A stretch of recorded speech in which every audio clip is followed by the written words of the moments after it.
Voices of Experience, the podcast of the National Speakers Association. I'm your host, technology strategist and futurist, Crystal Washington. Today we're going to focus on leveraging your reputation to grow your business, but in two very different ways. First, we'll have Kim Davis on to share how to make the media work for you. Next, we'll have the illustrious Lenora Billings-Harris on to share what might be one of the most brilliant things I've heard in a long time: how to leverage academic research to add an additional 6 figures to your business. How does that sound? Let's get started.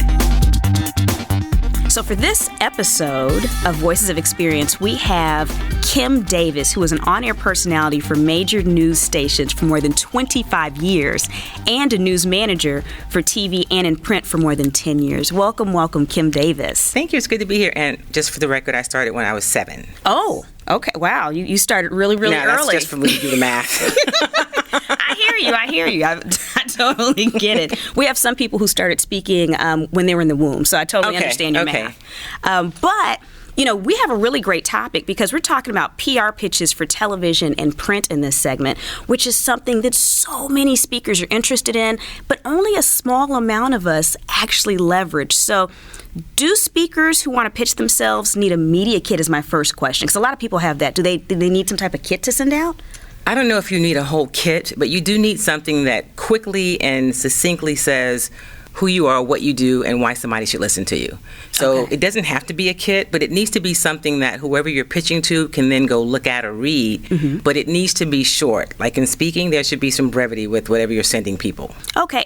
Does a one sheet do, like the speaker one sheet, or is it a little bit different? So I think the speaker one sheet, and it depends on kind of what you're pitching, right? So if you're pitching a news segment because they have a 3 or 4 or 5 minute segment and you want to fill that niche, that void, maybe the one sheet helps, but really you need to think about it in terms of how you watch a newscast. So if you're watching a newscast and right before they go to the break, they say, coming up next we have, technology guru Crystal Washington. That's the tease. So your pitch needs to have a tease. Oh. Right? And then after that, maybe something short that makes them say, okay, she's a guru because boom, boom, boom, and somewhere they can see you. Okay. That's really, it's not so much the traditional press release anymore because people really aren't reading those. So you mean those press releases we're doing every time we update our websites or do a new one sheet, we should stop sending those out because no one cares? I think you should redo them. It's not the way they used to look, right? It's kind of like when you're watching TV, if in the first 10 seconds someone doesn't grab you, now you're moving around, you're not paying attention. It's the same thing in what you send as a pitch. Oh, wow. The whole dynamic of how they decide what gets to be on TV and who gets to decide that. You need to understand the editorial process. That's changed. So it sounds like when we're pitching, it's different than when we're pitching for a speaking engagement. So we have not necessarily a media kit, although we can have one, but the basic information about us. But since we're gearing towards a different audience, we need to make sure that we're writing this in the way that the news would present it. Is that what you're saying? Versus, when you're trying to get a piece of business and you're trying to sell a client on you. Absolutely. And if it's for television, tell them what is the video element, because without video, it's radio. Right? Oh. So if you say, I want to come on because this big story was in the news about, pick a topic, I don't know, potatoes have gone up or they're not making them anymore, or there's E. coli, whatever your topic is. They're not making potatoes, I don't know, right? They're not growing them, there was some outbreak. And I have some video of, the video will be boom, boom, boom, because that saves them a step. And unfortunately, back from when I started, like a long time ago, that's what reporters and producers did. We found that, we enterprised that. That's not so much the model anymore. So make it easy for them to invite you on. What's the video? What are you going to talk about? And answer the why should I care? And the I is their audience. Okay. So tell them that. So it sounds like you're almost writing the section itself in a way, and they can edit it, but you're pretty much giving them an outline of how you see this going. You're giving them the outline of what it is you're going to do and how they can insert it into their show. And then understand the different kinds of shows. Whether it's a regular half-hour newscast, that content's got to be a lot tighter, a lot quicker. And you maybe have 45 seconds, a minute. Right. But if you're a part of a morning segment or a special show, you may be on for 4 to 5 minutes, an entirely different kind of interview segment. Okay. So know what it is you're pitching for. Okay. Right? So you don't send the same pitch out to radio, television, print either. You're really adapting this. You're adapting it, and it doesn't change that much because the concept is still the same. Just know that each needs something different. The TV piece needs a video. With print, it's not as hard because they can pull a photo, or you can include a photo and send something in. But the video piece is really important for television. The audio piece, because they're going to talk to you for radio or podcast, is not as necessary. Okay. Now, you said something a few minutes ago that I latched onto that I think might be gold. You said that there's a current event like potatoes stopped being produced, which made me sad because I love potatoes. But getting off the potato piece, you mentioned basically seeing something that's happening, current events, and if you can relate your topic to it, this is a great time to start pitching based on that. Right. So I'll give you an example that in the news, it could be anything, so it doesn't matter what, but there's a big story that led the news about either an international, I think you did something years ago with me. There was an international thing in Egypt, and it was led by social media. Revolt, right? And so if that's your space and that's your world, then you either want to reach out to someone that you know in the media. So we're going to back up to, you need to have some relationships, right? Or just some people that I can send this to. Right. Maybe you blog about that, about how the social media aspect ties into this big news story. It's about being relevant with what's happening currently.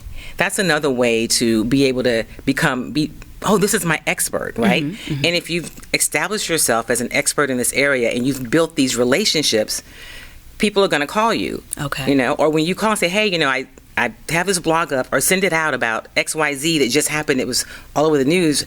I wrote a blog, send it to you, it may be helpful for you. Right. Now, as you talked about building relationships, I guarantee you that most of the people listening to us right now are thinking, well, where do you get these magical relationships? Do I just go to news stations or to print publication offices and stalk people? Right. A lot of people now work remotely, so do I just mush my face against their window? Right. No, I wouldn't do that, but here's what I would do. Some people will say, well, Kim, do I have to have a publicist? And my answer is, you don't have to. That's an expensive, and it's a commitment. But how do I get relationships? Well, look online. Look at Twitter. Most people in television or in media have a Twitter page, a Twitter handle. Follow people. See what they talk about. What are they writing about? What are their stories? Because all of the news outlets want them to post their stories. Find people that way and say, okay, well, these 4 people talk about what I do. And start not stalking them, but start sending them helpful information. Okay. And so you start to build a relationship with them. So now, okay, well, I know Crystal. And so if I have something that come up in this space, I'm going to call her. I know her. She doesn't seem crazy, right? Because you can be a stalker and, Well, no, I'm crazy, but people don't know it. So and that's the key. Okay. That's the key. That they don't know it. So it is different places that reporters are. Find them. Okay. Okay. Now, are there any particular job titles when we think about different, whether we're talking about print or they're talking about television, are there certain job titles we should be keying in on because these are likely the decision makers? Because sometimes the on-air personalities really don't have the ability to bring you in. Sometimes the writers even have limited. So what kind of job titles should we be looking for? So producers are the managers of the show. Okay. They are the general manager of the show. They decide what's going to go on the show, who's going to be in it, where it goes. They manage the show. So producers are very important. Assignment editors are important because the process in a newsroom is there's an assignment desk and they are filtering all this information. And so if you go to the beginning of the day, in the middle of the day when we have these editorial meetings,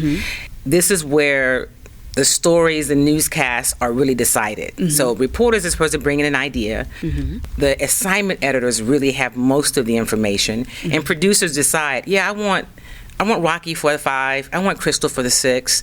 So producers are important. Understand what they're having to do. They're managing content, reporters, anchors. So if you can make their jobs, their lives easier, those are also good relationships to have. Assignment editors are important. And reporters, if they have, when you see a reporter that has a certain profile in terms of the stories they do, that may be someone that you want to connect with. Anchors, not so much. Because they're not out really creating stories as much. They have, influence because of their position on the desk, but in terms of who decide what goes in the newscast, you want producers and then reporters. So what about newspapers and magazines? What kind of title should we be looking for there? Look for editors. Editors. You look for editors. So there's editors of each section, and they don't have to be a managing editor, just the editor. Whether it's the society editor, it's the technology editor, and if you have a topic there's not a specific space for it, like you don't do sports, but maybe you do lifestyle. They may not have a lifestyle editor, but they will have you can go under entertainment or look in the papers or the places that you want to be. You think you might want to see yourself quoted or written about, and see who's writing about it. And those are the sections, and it will always tell you in the paper who the editors are. You can go to the websites, but you can also see at the end who contributed, who are the editors. So look for the editors when you look at print. Okay, and then radio, are we still looking for producers? You're still primarily? Looking for producers. Okay. Now, another thing that you said earlier, because you're giving us so many gems on this one, is you talked about sending helpful info. So you're seeing that people are writing about certain things. So what I gleaned from that, and tell me if I'm on the right track here, is that before you start pitching yourself, you're sharing your expertise. So you see that they write about a certain thing, you might send in something, this might be a great story, and if you look at this, and this might work out for you. So you're not pitching yourself initially. Right. You're just being helpful. Is that what you're saying? You're being helpful. And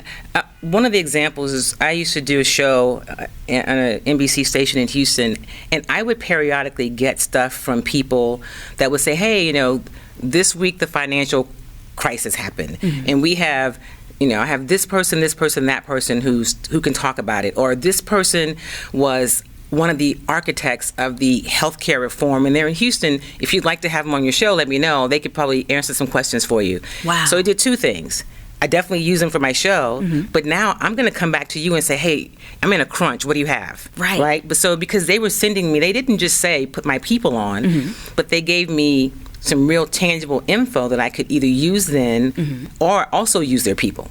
Wow. And in the age of the 24-hour news cycle and how fast things are moving and how we're constantly looking for something new, I could see how someone giving you the outline of a story, even if they're not a part of it, that's a huge gift. That's a huge gift, and you're making it easier, and then understand the different platforms and what they require. That's one of the things. They're not all the same. And think about, everyone wants to be on television, but ask yourself why. What do I want to be? But why do I want to be there? Is it because I wanted to help my business?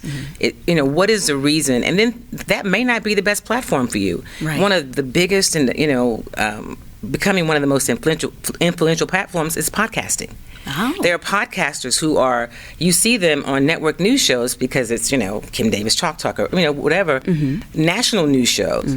They've built an audience, and so podcasting may be another place where you can have exposure to reach people that you want to reach. So think about who you want to reach and why. Okay, so let's not leave podcasting out, obviously. Right, or bloggers. Experience or bloggers, okay. Right. Okay, so these are all great sources, it sounds like, for really PR in general. So one of the other things that I see that a lot of us as speakers don't take advantage of, there's many different types of speakers. Some are trainers, some are keynotes, workshops, some travel, some don't. But it's amazing to me how many of us don't take the opportunity to appear on news stations or different shows as we're traveling. Right. And we both have a friend in common who did my PR for years, and she was great at that. Like every city I went into, she had me on a morning segment, and the organizations themselves loved the mention. So out of curiosity, do you have any tips for speakers that maybe they have busy schedules where they're traveling around? How can they pitch themselves to all these different markets? So there's two things. There is a time where you might need to hire somebody to help you, right? So if you have your schedule in advance, you can do some of it, but now it's getting to be a little cumbersome, right? Because you're speaking, I've got to manage that, I've got to get these gigs. So you might need to now bring in somebody to help. Say, okay, this is what I want you to do. Here's my schedule for the next 3 months. I'm going to be in these places. I'd like to appear, here's my availability, see what you can find for me. Okay. That may be a good time to bring someone in. Or if it's not, if your schedule is not so demanding, you may just look at your schedule in advance and say, I'm going to be in these 4 places.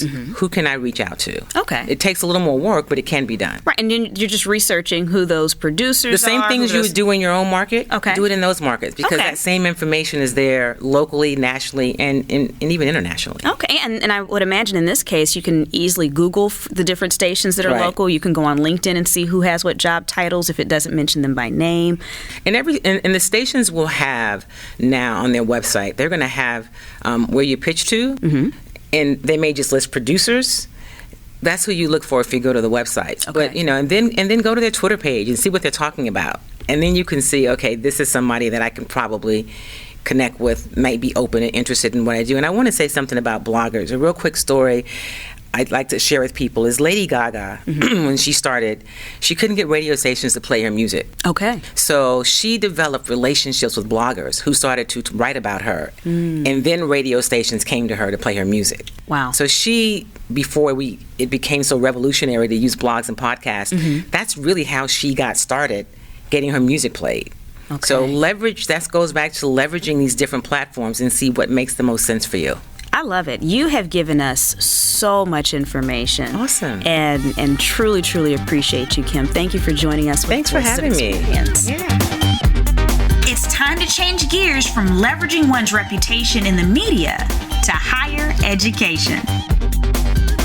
On this episode of Voices of Experience, we have Lenora Billings-Harris. Now, if you're unfamiliar with Lenora, and I don't know how that's possible, but if you are, she is the past NSA president, past Global Speakers Federation president. She is a CSP, a Cavett Award recipient, and is an inductee into the CPAE Hall of Fame.